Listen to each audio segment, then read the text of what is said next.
Welcome to episode 1 of series on mastering modals. In this episode, we'll explore the basics of modals, the different types, real life examples, and even test your skills. So let's get started. First, let's understand what modals are. A modal is a verb used with another verb to express the mood or attitude of the speaker. In the example below, answer is the main verb, while the modal can is used by the speaker to show his or her capability or ability to answer the questions correctly. Modals are also known as modal auxiliary verbs. They express various shades of meaning. In this episode, we will discuss the necessity, possibility, permission, and ability modals. Let's quickly dive into the 4 types of modals. Each type serves a unique purpose in language. You can make a note or take a quick screenshot of the table. Now, let's understand them through examples. Our first type is necessity modals. These modals indicate something that is mandatory or essential. See the examples. I must study hard to improve my grades, and I have to study hard and improve my grades. We use must or have to express necessity or compulsion. Often, they can be used interchangeably. However, there is a slight difference between must and have to. Must shows a necessity, while have to shows a determination or compulsion. One very important thing to note here is we can use must to talk about the present and the future, but must does not have any past tense. So, if we have to talk about past necessity or compulsion, we use had to. Like, I had to study hard to improve my grades. This was a past necessity. Also, you should take care that in sentences using have to, questions are normally formed with do or did. For example, when do you have to reach school, or why did you have to go by bus? Next up are possibility modals. These modals express uncertainty or potential. See the examples? It may rain today. We might go for an evening show. Don't bang the desk, it could break. We use may, might, or could to talk about present or future possibility. However, each of them has its own frequency of the possibilities.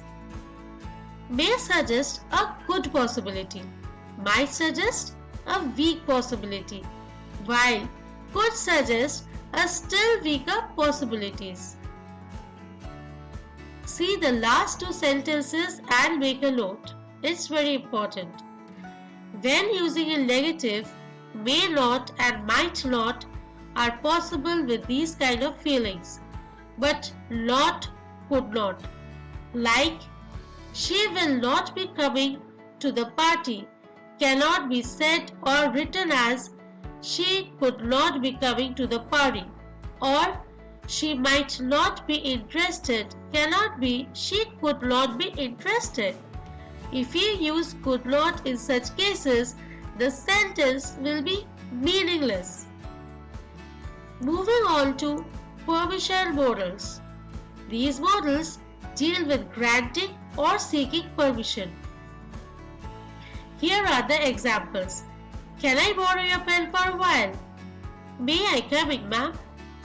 Could you help me with the project? Now, understand the difference between the usage of modals. Can is direct, informal, and friendly, and it should be used amongst friends, close relatives, etc. May is very formal, and you should always use it with people in higher designation or for official purpose. Most importantly, whenever you ask permission to enter the class, always say may I come in, not can I come in. And then could is less direct and more polite than can. Remember one thing, that while giving permission, never use could. Always use can or may. For example, Sam asked Millie, could I take your pen? Millie replied, of course you can. Or if you ask your teacher, could I go to drink water please? Your teacher should reply, of course you can, not of course you could. Got it? Finally, we have ability modals. These modals showcase one's capability or capacity. Here are the examples highlighting common ability modals. I can write well, but I cannot complete on time. Next, can you meet me at the office? When we talk about ability modals, the most common modal is can. However, be able to is also possible instead of can. For example, I am able to write well. Will you be able to meet me tomorrow? Now, always remember that can has two forms, can as present and could as past. But be able to can be used with all tenses. See the examples. We have been able to reach on time. The sentence is in present perfect tense. Next, I will be able to meet you tomorrow. It clearly shows future tense. When we talk about general ability to do something in the past, we use could. However, was or were able to suggest ability in a particular situation. See the examples. When I was young, I could run for hours. It's showing general ability that the speaker possessed in past. The next example, even though the river was bad, I was able to swim across the other bank. This shows the ability of the speaker during a particular situation. Now, let's see how modals are naturally used in real-life conversation. Here we can see two co-workers, Miss A and Miss B. Let's see what they are talking about. Miss A, hi, I am having trouble with my computer. Can you help me fix it? To this, Miss B replied, of course, I can take a look. What seems to be the problem? This conversation occurs in an office setting where co-worker A is experiencing the computer issue and co-worker B is approached for assistance.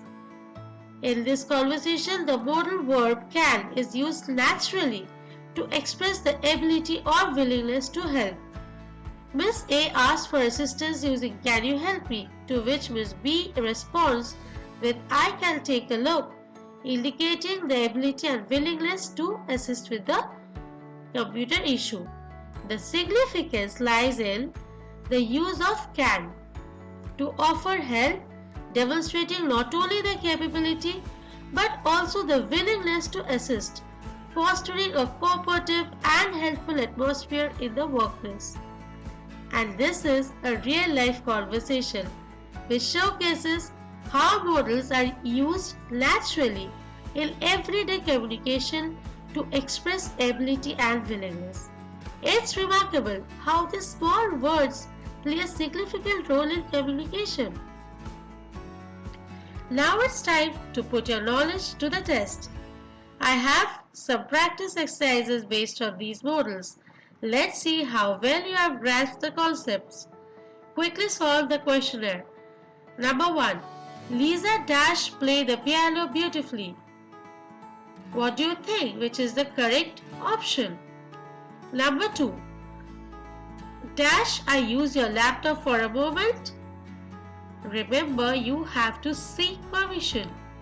And number 3. It dash rain later, so take the umbrella.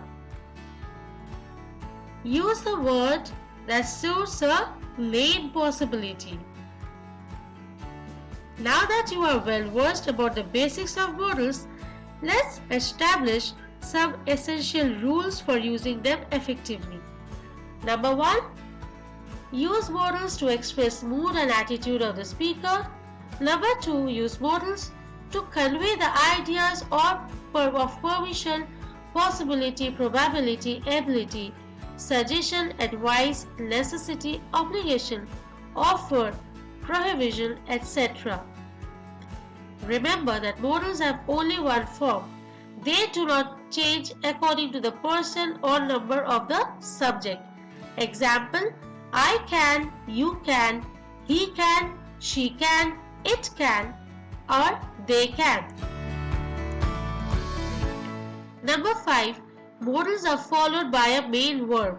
They cannot stand on their own unless they are used in a question tag. Like, you should live within your means. We ought to follow the rules. You won't disturb me, will you? Did you notice the difference? The main verb used after a modal must be in the root form, like, it may rain today. However, modal plus have plus past participle of the main verb are often used, like, his train may have got delayed. And that concludes episode 1 of Understanding Modals.